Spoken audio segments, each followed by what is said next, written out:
Bienvenidos de nuevo a otra parte de este grupo de conferencias que hemos dedicado, le hemos llamado Taller de Oración, y vamos por su parte 30, primera parte, valga la redundancia, porque vamos a dividir esta parte en dos. Es un capítulo extenso, está sacado del discurso maestro de nuestro Señor, de Jesucristo, y de Ellen G. White, que a la vez está en el libro de la oración, que es el que estamos repasando con toda esta serie de conferencias. Pero bueno, antes de nada vamos a hacer una oración.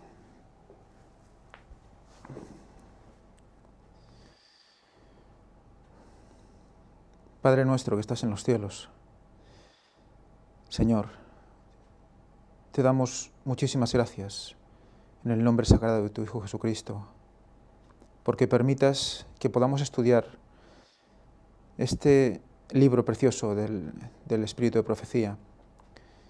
Es un recopilatorio, Señor, que tú has guiado para que podamos todos retener la importancia de la comunión contigo, de la importancia de abrir nuestro corazón hasta lo profundo. Sabemos que eso es lo necesario, tú nos lo explicas. Ayúdanos a recordarlo cada vez que nos postremos en oración, pues es la única manera de que puedas actuar en nosotros. Te pedimos perdón por nuestros pecados y te pido bendigas este circuito de conferencias para que mucha gente pueda llegar a una comunión perfecta contigo. Todo esto te lo pedimos en el nombre de tu Hijo Jesucristo. Amén. Muy bien, pues vamos allá. Pero antes vamos a recordar, vamos a hacer una pequeña reflexión sobre el capítulo anterior de las conferencias de oración, sobre el taller de oración. Vamos a hacer un pequeño resumen sobre una línea general de lo que estuvimos leyendo en la parte 29, en el privilegio de la oración. Dice así, esto es una reflexión personal, es un resumen hecho por mí, no es una cita de Ellen G. White. El corazón debe estar abierto al Espíritu Santo para recibir las bendiciones de Dios. Debe haber intercambio para hallar comunión y para ello debemos tener algo que decirle tocante a nuestra vida real. Son frases que son escritas por ella, pero las he puesto recortadas y juntadas para hacer un pequeño resumen. O sea, quedémonos con la palabra clave corazón abierto. Lo he puesto en sombra, lo he puesto subrayado porque va a ser la base para poder, es el concepto que tenemos que tener en la mente cuando hablamos con el Señor. Esa percepción de que nuestro corazón está abierto y sentirlo en nuestro interior, que abrimos ese corazón, que dejamos entrar al Señor ahí. ¿Y eso cómo se hace? Explicándole algo tocante a nuestra vida real. Es como un botón que presionamos en nosotros mismos y que nos conecta directamente con el Señor. Os digo que por experiencia personal me he dado cuenta que realmente no estaba haciendo esto en la oración. Que cuando he visto que podía ir más adentro, es cuando realmente he notado ese intercambio. He visto que realmente descansas en la oración, porque le explicas todo tu interior. Él ya lo sabe, pero como hemos leído, no es que Él no sepa lo que nos pasa, sino que el hacerlo nos capacita para recibirle. Así lo explica Ellen G. White. Al hacerlo, al orar, al abrir nuestro corazón, al presentarle nuestro más íntimo pensamiento del corazón, nos capacitamos, Dios nos capacita para recibirle. O sea que es un ejercicio que debemos hacer constantemente además. Muy bien, pues vamos a seguir y vamos a leer pues, el Padre Nuestro. Vamos a leerlo directamente de la Palabra de Dios, de Mateo 6, del 9 al 15, y luego vamos a ver qué nos dice la hermana White al respecto. Dice así: Vosotros pues, orad así: Padre nuestro que estás en los cielos, santificado sea tu nombre. Venga tu reino. Sea hecha tu voluntad en la tierra como en el cielo. Danos hoy el pan nuestro de cada día. Perdona nuestras deudas, como nosotros también perdonamos a nuestros deudores. Y no nos dejes caer en tentación, sino líbranos del mal. Porque tuyo es el reino, el poder y la gloria, por todos los siglos. Amén. Si perdonáis a los hombres sus ofensas, vuestro Padre Celestial os perdonará también a vosotros. Pero si no perdonáis a los hombres, tampoco vuestro Padre perdonará vuestras ofensas. Estos dos últimos no son de lo que es la oración del Padre Nuestro, pero me gusta leerlos, porque es un énfasis más sobre el perdón, que va a ser clave en nuestra oración. Pero fijaros, porque es una oración que en la Iglesia Católica, por ejemplo, la tienen sabida. Yo, de hecho, cuando me bautizaron de pequeñito, y claro, yo iba al catecismo antes de ser adventista, pues evidentemente me tuve que aprender el Padre Nuestro, y de hecho aún lo tengo grabado en mí, ¿no? Pero te lo sabes y ya está. Pero ahora vamos a ver la profundidad de esta oración. Cómo había mucho en cada frase. Así que, ya sin más, pero eso sí, recordando nuestras frases célebres de este libro que hemos ido recopilando a lo largo de este ciclo de talleres, que es orad en todo tiempo, es decir, estad siempre en espíritu de oración y entonces estaréis listos para la venida de vuestro Señor, siempre en espíritu de oración. Orar en nombre de Jesús. Hoy hablaremos otra vez del nombre, pero veréis qué profundidad también con esto. Quedémonos también con este concepto, porque cuando digamos nombre tenemos que pensar siempre mente, espíritu. Orar en nombre de Jesús es más que una mera mención de su nombre al principio y al fin de la oración. Es orar con la mente y el espíritu de Jesús. Recordemos que en la original es mente, no es sentimientos, como está traducido al español. Creyendo en sus promesas, confiando en su gracia y haciendo sus obras. Y ya sin más vamos al Padre Nuestro, capítulo 30 del libro de la oración. Y dice así: vosotros pues oraréis así. Vamos a ir desgranando cada frase del Padre Nuestro y veréis qué belleza y qué profundidad, qué cosas nos quiere decir con esta oración. Nuestro Salvador dio 2 veces el Padre Nuestro. Yo no lo sabía. La primera vez a la multitud, en el Sermón del Monte. Y la segunda, algunos meses más tarde, a los discípulos solos, que es la que se registra en las Escrituras. Estos habían estado alejados por corto tiempo de su Señor, y al volver, lo encontraron absorto en comunión con Dios. Como si no percibiese la presencia de ellos, él continuó orando en voz alta. Su rostro irradiaba un resplandor celestial. Parecía estar en la misma presencia del invisible. Había un poder viviente en sus palabras, como si hablara con Dios. De hecho, estaba hablando con Dios. Los corazones de los atentos discípulos quedaron profundamente conmovidos.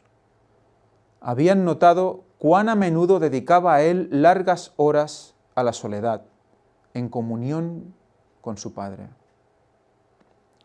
Largas horas a la soledad. Los humanos tenemos miedo a la soledad, ¿verdad? Tendemos a estar en grupo. Cuando estamos solos buscamos a alguien con quien estar, ¿verdad? Pero desaprovechamos quizás esos momentos para estar en comunión con el Padre, lo cual necesitamos y mucho.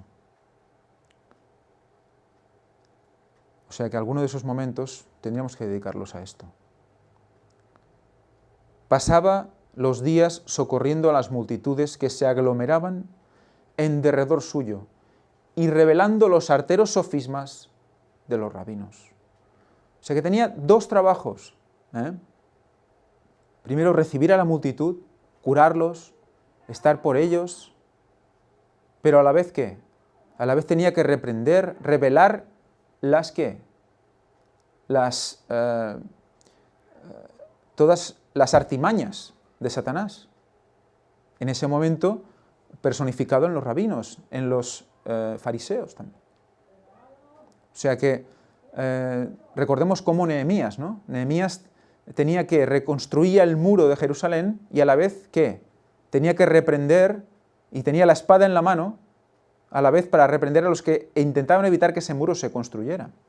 Recordemos cómo ese muro representaba la verdad presente, el mensaje del tiempo final, reestructurando, reconstruyéndolo. Esta labor incesante lo dejaba a menudo tan exhausto que su madre y sus hermanos, y aún sus discípulos, temían que perdiera la vida. Temían que perdiera la vida. ¿Hasta qué punto? ¿Cuántas personas al día? ¿Cuánta presión? Pero cuando regresaba de las horas de oración, con que clausuraba el día de labor, notaban la expresión de paz en su rostro, la sensación de refrigerio que parecía irradiar de su presencia. Salían mañana tras mañana, después de las horas pasadas con Dios, a llevar la luz de los cielos a los hombres. Al fin, habían comprendido los discípulos que había una relación íntima entre sus horas de oración y el poder de sus palabras y hechos. Habían comprendido el mensaje, habían visto que pasaba largas horas de oración, pero que eso iba en proporción al poder de sus palabras y hechos. Comprendían que de ese alimento se alimentaba él. ¿Recordáis cuando decía que no os alimentáis del mismo alimento que yo me alimento? Fijaros, el poder de la oración. Ahora, mientras escuchaban sus súplicas, sus corazones se llenaron de reverencia y humildad.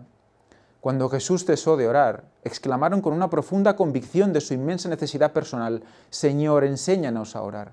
¿Cómo debería orar Jesús para que, al verlo orar, viendo cómo su rostro se iluminaba, ya ellos desearan hacer lo mismo? Enséñanos a orar. Jesús les dio una forma nueva de oración. Repitió la que les había enseñado antes, como queriendo decir: necesitáis comprender lo que ya os di. Tiene una profundidad de significado que no habéis apreciado aún. ¿Y nosotros la hemos apreciado? Vamos a verlo. El Salvador no nos limita, sin embargo, al uso de estas palabras exactas. Como ligado a la humanidad, presenta su propio ideal de la oración en palabras tan sencillas que aún un niñito puede adoptarlas, pero al mismo tiempo tan amplias que ni las mentes más privilegiadas podrán comprender alguna vez su significado completo. Jamás ninguna mente, por muy privilegiada que sea, va a comprender el significado completo del Padre Nuestro. Y nosotros creíamos que, bueno, que recitándolo así de memoria ya estaba. Nos enseña a allegarnos a Dios con nuestro tributo de agradecimiento, expresarle nuestras necesidades, confesar nuestros pecados y pedir su misericordia conforme a su promesa. Ese es el orden que nos enseña. Agradecimiento, necesidades, confesión y demanda de misericordia. Siguiente frase del Padre Nuestro: cuando oréis, decid: Padre Nuestro. Esto es muy importante y ahora veremos por qué. Porque en muchas ocasiones me han preguntado: ¿y por qué orar al Padre y no podemos orar a Jesús? Pues hoy vamos a ver una pincelada de por qué esto debe ser así. Jesús nos enseña a llamar a su Padre nuestro Padre. Esa es la clave. Jesús nos enseña a llamar a su Padre nuestro Padre. Tan dispuesto y ansioso está el corazón del Salvador a recibirnos como miembros de la familia de Dios,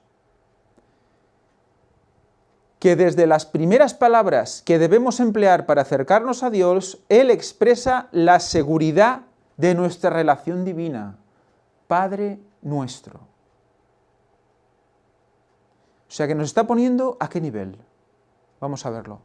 Aquí se anuncia la verdad maravillosa, tan alentadora y consoladora, de que Dios nos ama como ama a su Hijo. A nosotros como a su Hijo. Jesús dice Padre nuestro, nosotros Padre nuestro, por lo tanto, ¿qué somos? Es lo que dijo Jesús en su posterior oración en favor de sus discípulos. Los has amado a ellos como también a mí me has amado. El Hijo de Dios circundó de amor este mundo que Satanás reclamaba como suyo.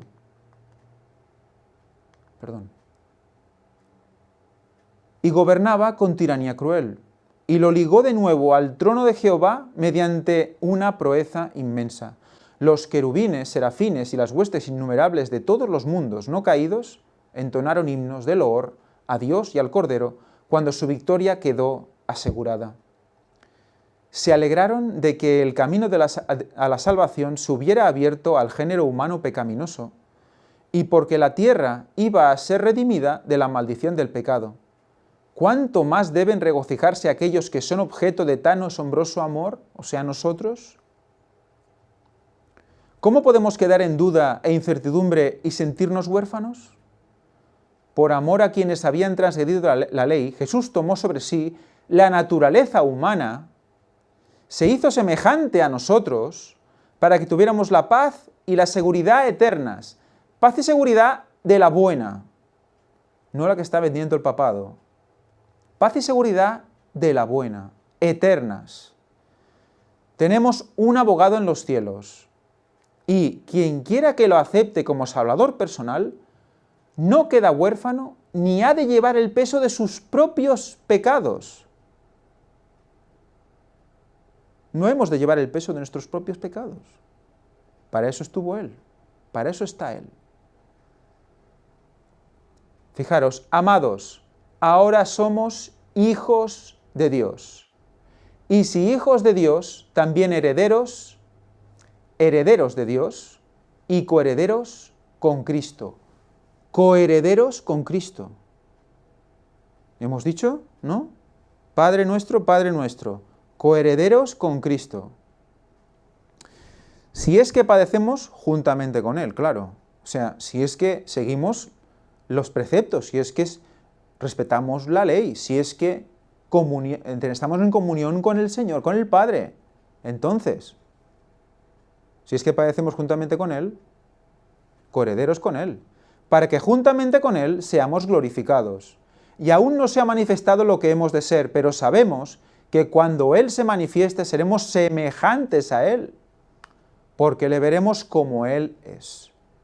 El primer paso para acercarse a Dios consiste en conocer y creer en el amor que siente por nosotros.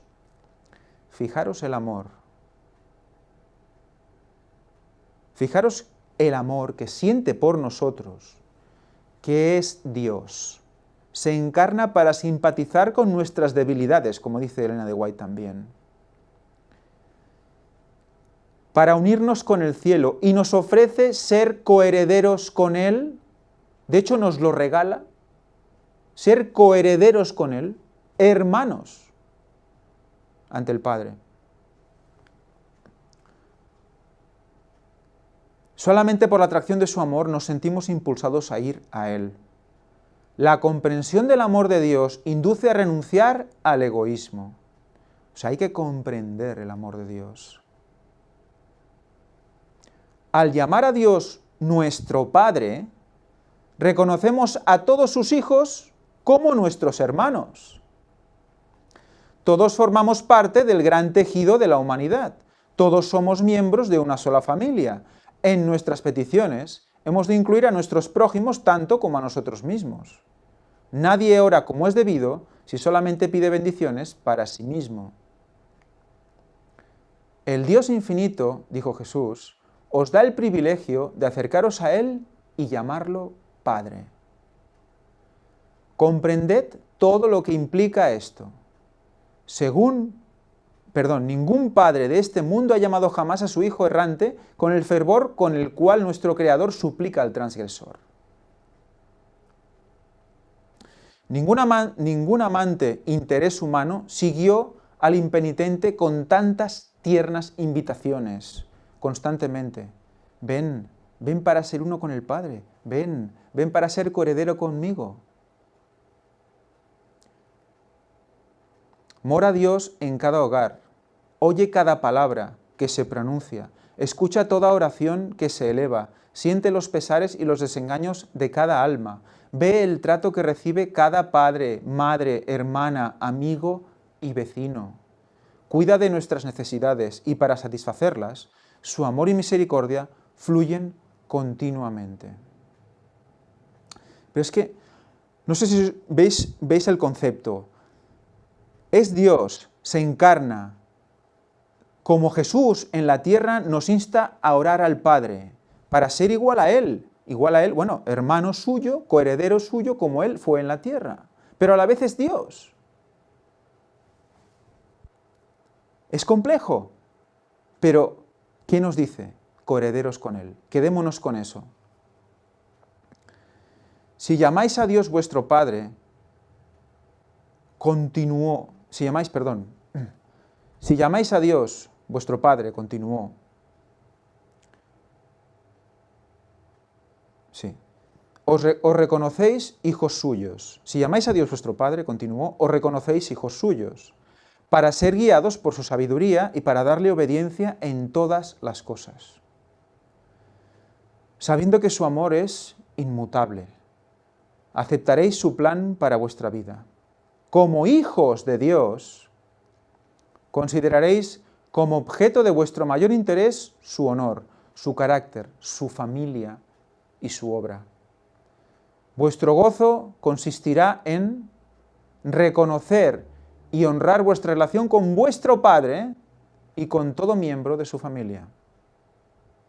Os gozaréis en realizar cualquier acción, por humilde que sea, que contribuya a su gloria y al bienestar de vuestros semejantes. Que estás en los cielos. Aquel a quien Cristo pide que miremos como Padre nuestro, está en los cielos. Todo lo que quiso, ha hecho. En su custodia podemos descansar seguros diciendo, en el día que temo, yo en ti confío. Fijaros, ¿por qué debemos orar al Padre? Si oramos al Padre, si reconocemos al Padre nuestro, entonces somos coherederos con el Hijo, con Jesús. Si oramos al Hijo, estamos inferiores, no somos ya coherederos, somos inferiores, por lo tanto, si Él murió por nosotros, murió para que fuéramos coherederos con Él, si nosotros nos ponemos abajo, Él nos pone arriba, pero nos ponemos abajo, estamos haciendo ¿qué? Que ese sacrificio no sea correcto, sea inútil. Porque Él nos quiere como hermanos suyos, nos quiere coherederos con Él. Por eso nos ama tanto que nos hace coherederos con Él. Por eso debemos orar al Padre, para ponernos hermanos con Él. Es un poco la cuestión. Él es Dios, por supuesto que es Dios, pero nos pone en esta situación, es Dios y hombre, ¿no? Fue Dios y hombre en su momento, ¿verdad? O sea, fijaros cómo es el nexo de unión y nos pone, ¿qué? Al nivel de coherederos. Por eso debemos orar al Padre como Él oró al Padre. Es impresionante. Nos quiere a su lado, nos quiere cerca de Él, porque nos ama muchísimo. Y no nos damos cuenta, no somos conscientes. Solo ponemos todo en duda. Vamos a amarle también. Disculpadme un segundo, que estoy oyendo un teléfono todo el rato.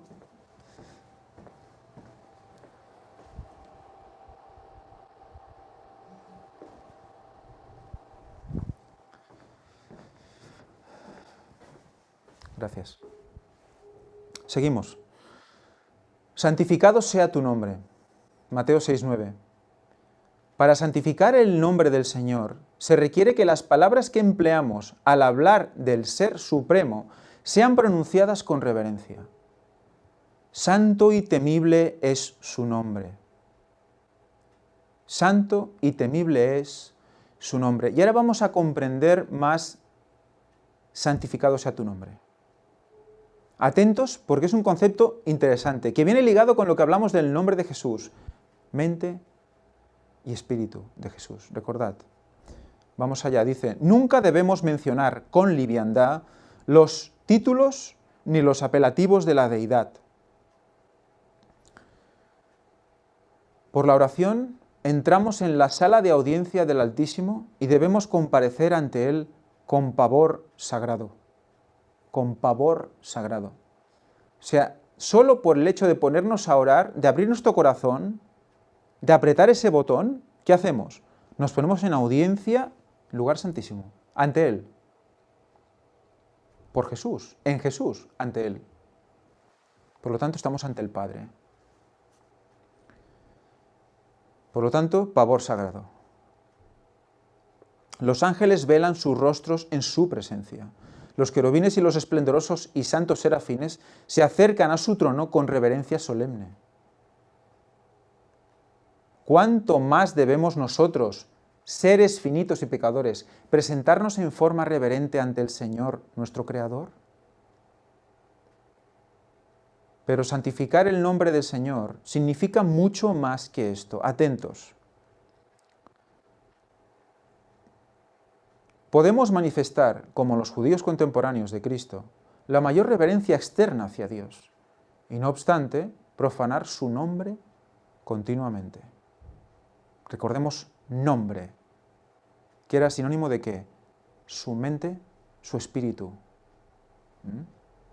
Por lo tanto, todo lo que representa a Dios está resumido en su nombre. El nombre de Jehová es fuerte, misericordioso y piadoso, tardo para la ira, y grande en misericordia y verdad, que perdona la iniquidad, la rebelión y el pecado. Ese es el nombre de Jehová. Se dijo de la iglesia de Cristo, se la llamará Jehová justicia nuestra. Justicia nuestra.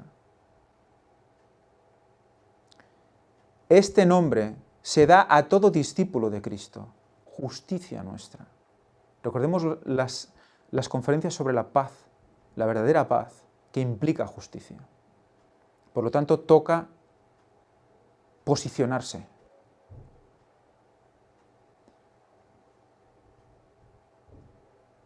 Es la herencia del Hijo de Dios, la familia que conoce por el nombre del... La familia se conoce por el nombre del Padre. Si recordamos en los textos hebreos, en la Biblia, siempre es Abraham y luego los hijos de Abraham, la mujer de Abraham, ¿no? O sea, la familia va alrededor del Padre. Y podemos pensar, bueno, entonces se califica de machista, se califica... Digo, bueno, es que era la época, estaba representando algo. ¿Estaba representando qué? Pues la familia de Dios. En el nombre del Padre. La familia se conoce por el nombre del Padre. Por eso oramos al Padre, el que da el nombre a la familia. El profeta Jeremías, en tiempo de tribulación y gran dolor, oró: sobre nosotros es invocado tu nombre, no nos desampares. Este nombre es santificado por los ángeles del cielo y por los habitantes de los mundos sin pecado. Santificado sea tu nombre. Ellos lo santifican. Cuando oramos, santificado sea tu nombre, pedimos que lo sea en este mundo, en nosotros mismos, porque el resto ya lo hacen. Santificado sea tu nombre, aquí, ahora, por nosotros. ¿Y cómo lo santificamos ese nombre?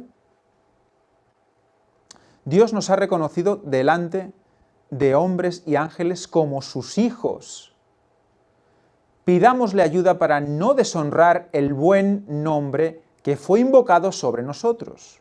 ¿Por qué? Porque somos sus hijos. Como llevamos el nombre de la familia, llevamos el nombre del Padre, el nombre del Padre es invocado sobre nosotros. Pidámosle ayuda para no deshonrar ese nombre. Es como ese hijo, ¿no? A nivel terrenal, ¿no? Que hace gamberradas y mira, ese es el hijo de tal, ¿no? Estás deshonrando el nombre de tu padre. Pues lo mismo pasa con el Señor, en la familia humana. El nombre del Padre es invocado sobre nosotros. Tenemos una responsabilidad respecto de ese nombre, santificarlo. Dios nos envía al mundo como sus representantes.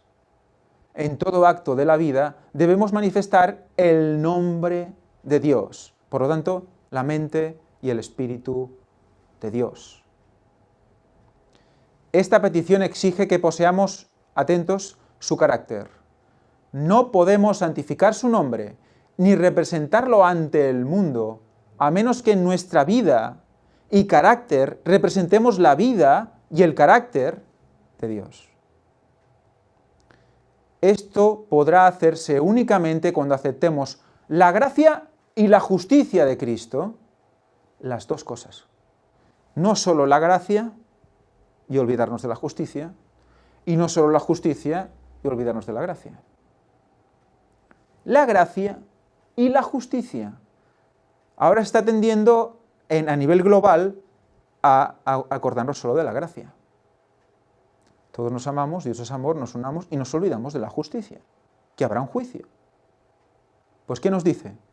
¿Para qué? Para santificar su nombre, debemos ¿qué?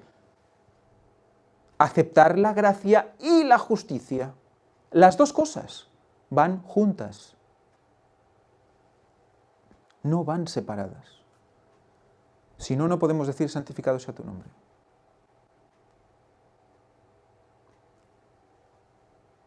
Hay un juicio y hay que explicarlo.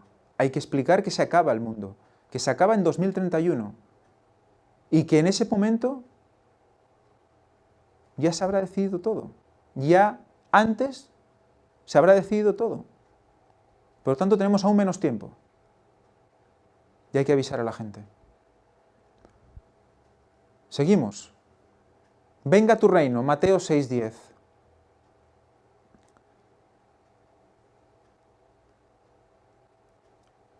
Bueno, me gustaría también matizar, comentar nuestra vida y carácter, representemos la vida y el carácter de Dios. Por lo tanto, santificar el nombre de Dios, santificado sea tu nombre, es como actuando según sus preceptos, viviendo la vida que Dios quiere que vivamos. Entonces santificamos su nombre. ¿Por qué? Porque nos santificamos también nosotros. Estamos en proceso de santificación. Santificado sea tu nombre. Aquí, ahora, nosotros, por el poder del Espíritu Santo. Venga tu reino. Mateo 6:10. Venga tu reino. Fijaros que veamos tres frases y lo que hemos sacado de ahí, lo que el Señor mostró a Elena de White sobre la profundidad de esa oración. ¿Por qué puso esas palabras? ¿Por qué eligió el Señor eso? ¿Por qué Jesús eligió esas frases? Porque englobaban el concepto general de la oración. Venga tu reino. Dios es nuestro Padre, que nos ama y nos cuida como hijos suyos constantemente. Recordemos, hijos, coherederos con Jesús, con el Hijo. Es también el gran Rey del universo. Los intereses de su reino son los nuestros.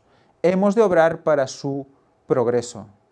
Los intereses de su reino son los nuestros. Recordemos que cuando el Señor nos mira, si nosotros estamos bajo las alas protectoras de Jesús, ¿Él a quién ve? A Jesús. Por eso somos coherederos. Por eso somos iguales ante Él, ante Dios. Porque ve a Él, no ve a nosotros, ve a Él. Porque Jesús pone todo lo que falta. La justicia impartida, creo que es. Así la define. Nosotros vamos haciendo a nuestro nivel, a nuestro a nuestro ritmo, pero lo que falta para la perfección lo pone Jesús, cubriéndonos, para que cuando mire el Padre vea a Jesús. Por eso somos coherederos con Él. Hemos de obrar para su progreso. Los discípulos de Cristo esperarán el advenimiento inmediato del reino de su gloria. Perdón, los discípulos de Cristo esperaban el advenimiento inmediato del reino de su gloria. Pero al darles esta oración, Jesús les enseñó que el reino no había de establecerse entonces. Les estaba diciendo que el reino no era en ese momento. Habían de orar por su venida como un suceso todavía futuro, pero esta petición era también una promesa para ellos.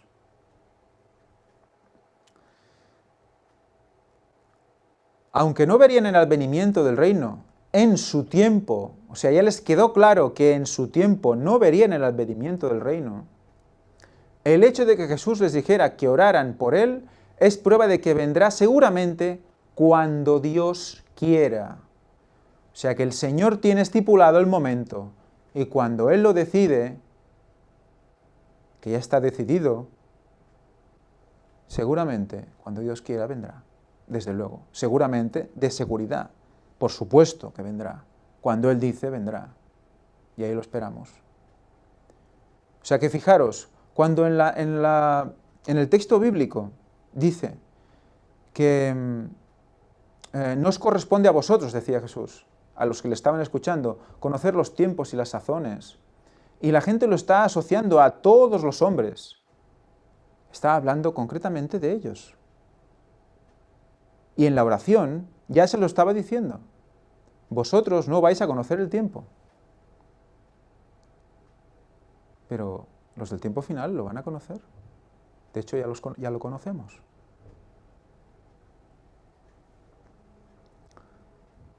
El reino de la gracia de Dios se está estableciendo. Se está estableciendo. Está hablando en 1800 y pico. Se está estableciendo el reino de Dios. A medida que ahora, día tras día, los corazones que estaban llenos de pecado y rebelión se someten a la soberanía de su amor. Pero el establecimiento completo del reino de su gloria no se producirá hasta la segunda venida de Cristo a este mundo. El reino y el dominio y la majestad de los reinos debajo de todo el cielo serán dados al pueblo de los santos del Altísimo. Heredarán el reino preparado para ellos desde la fundación del mundo.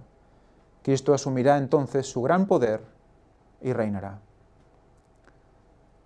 Las puertas del cielo se abrirán otra vez y nuestro Salvador, acompañado de millones de santos, saldrá como Rey de Reyes y Señor de Señores. Jehová Emmanuel será Rey sobre la tierra. En aquel día Jehová será uno, y uno su nombre. El tabernáculo de Dios estará con los hombres, y Dios morará con ellos, y ellos serán su pueblo, y Dios mismo estará con ellos como su Dios. Jesús dijo, sin embargo, que antes de aquella venida será predicado este evangelio del reino en todo el mundo para testimonio a todas las naciones. Su reino no vendrá hasta que las buenas nuevas de su gracia se hayan proclamado a toda la tierra. De ahí que, al entregarnos a Dios y ganar a otras almas para Él, apresuramos la venida de su reino. Únicamente aquellos que se dedican a servirle diciendo, heme aquí, envíame a mí, por encima de los pecaminosos que nos veamos, por encima de lo negro que veamos nuestra vida y nuestro corazón, debemos decir, heme aquí, envíame a mí, con lo que tengo, con lo que me has dado, con lo que veo, con eso quiero ayudarte. Muéveme, límpiame, heme aquí, envíame a mí. No podemos acobardarnos por lo que veamos en nosotros, porque eso ya está cubierto por el Señor. Nos utilizará con lo que vea que podemos aportar. Todos podemos hacer algo. Tenemos una misión especial todos, está escrito. para abrir los ojos de los ciegos, para apartar a los hombres de las tinieblas a la luz y de la potestad de Satanás a Dios, para que reciban por la fe perdón de pecados y herencia entre los santificados. Solamente estos oran con sinceridad. Venga tu reino. ¿Vamos a volver a leer esta parte? Únicamente aquellos que se dedican a servirle diciendo, heme aquí, envíame a mí, para abrir los ojos de los ciegos, para apartar a los hombres de las tinieblas a la luz y de la potestad de Satanás a Dios, para que reciban por la fe perdón de pecados y herencia entre los santificados. Solamente estos oran con sinceridad, venga tu reino.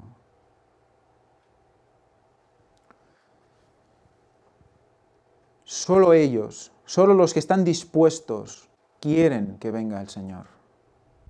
Solo los que quieren trabajar para Él, sea como sea, con lo que tengan, cojos, mancos, sobre silla de ruedas, como puedan. Heme aquí, envíame a mí. Solo estos oran con sinceridad cuando dicen, venga tu reino. Y fijaros, apresuramos la venida de su reino. Y ahora podemos pensar, bueno, entonces, si ya se sabe cuándo vendrá, si dejamos de orar ahora y dejamos de hacer nuestro trabajo, la venida se atrasará. Pues no. Sabemos, y está escrito, que si nosotros no hacemos el trabajo, otros lo harán por nosotros. Otros lo harán por nosotros. Y la obra seguirá. Nadie para la obra. Dios la lleva. Y se cumplirá el tiempo. Pero queremos estar ahí, porque si no estamos nosotros aquí y no lo hacemos nosotros, si lo hacen otros por nosotros, nosotros acabaremos en el lago de fuego. Tenemos mucha responsabilidad. O sea, que está relacionado con su venida el hecho de querer que venga. Heme aquí, envíame a mí. Entonces oraremos con sinceridad, venga tu reino.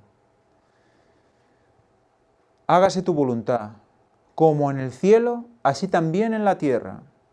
Fijaros, la voluntad de Dios se expresa en los preceptos de su sagrada ley. Y los principios de esta ley son los principios del cielo. Los ángeles que allí residen no alcanzan conocimiento más alto que el saber la voluntad de Dios. Y el hacer esa voluntad es el servicio más alto en que pueden ocupar sus facultades. ¿No sentís eso en vuestro corazón? Hágase tu voluntad. ¿Qué quieres que yo haga? Debe ser la pregunta. Recordemos como Elena White nos decía, nos instaba a hacer esa pregunta desde el corazón. ¿Qué quieres que yo haga? Heme aquí, envíame a mí. ¿Qué quieres que yo haga? Corazón dispuesto. Eso es lo que cuenta. El resto serán frutos, consecuencias de esa comunión, de esa acción. Eso cuenta.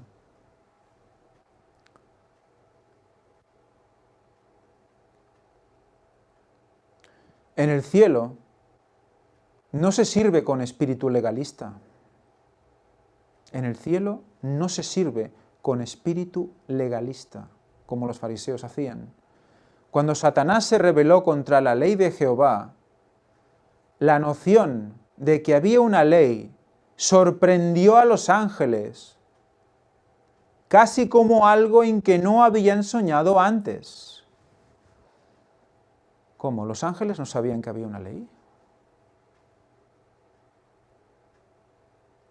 Los ángeles vivían de corazón a hacer la voluntad de Dios y no eran ni conscientes de que estaban cumpliendo la ley. Bondad absoluta.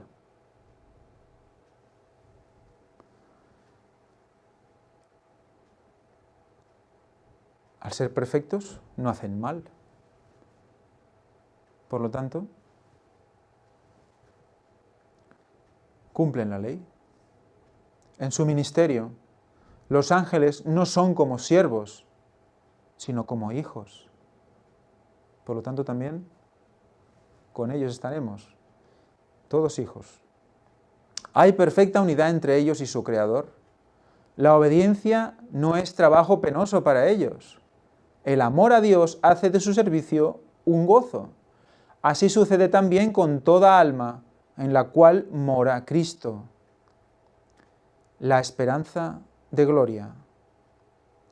Ella repite lo que dijo él: me complazco en hacer tu voluntad, oh Dios mío, y tu ley está en medio de mi corazón.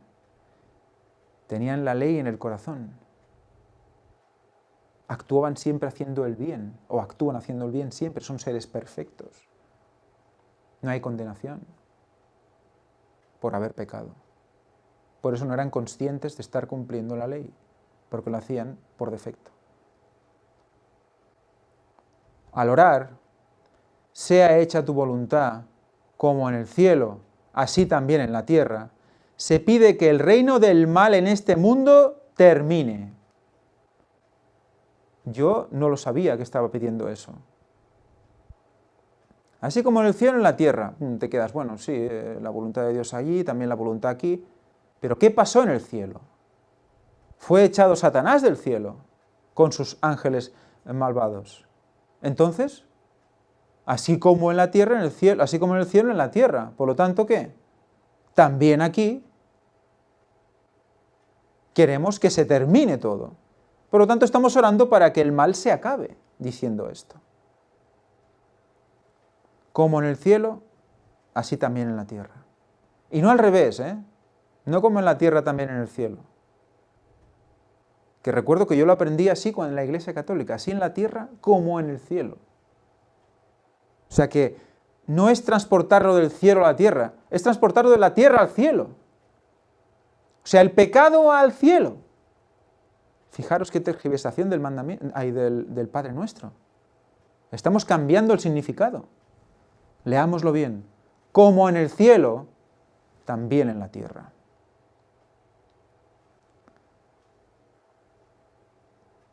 Se pide que el reino del mal en este mundo termine, que el pecado sea destruido para siempre y que se establezca el reino de la justicia. Entonces, así como en el cielo, se cumplirá en la tierra todo su bondadoso beneplácito. 2 Tesalonicenses 1:11. Bueno, pues lo vamos a dejar aquí. Como veis, es un tema que promete, es un tema profundísimo y aún quedan muchas más sorpresas por ver. Vamos a dejarlo para la próxima y vamos a tomarlo con tranquilidad y a ver si esta semana, supongo que el jueves o así, a ver si podemos volver a retomar este tema porque es apasionante. Vamos a acabar con una oración.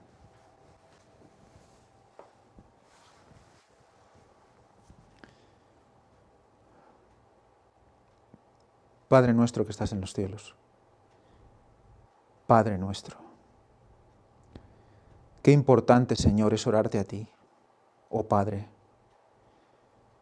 Tú nos lo das todo, nos das ser hijos tuyos y nosotros no somos conscientes. Padre Santo, nos quieres tanto que enviaste a tu Hijo, a tu único Hijo, a morir por nosotros para hacernos iguales, para hacernos coherederos en Él. Gracias, Padre. Te pedimos perdón por no comprenderlo y te pedimos perdón por no vivirlo. Ayúdanos a santificar tu nombre en esta tierra.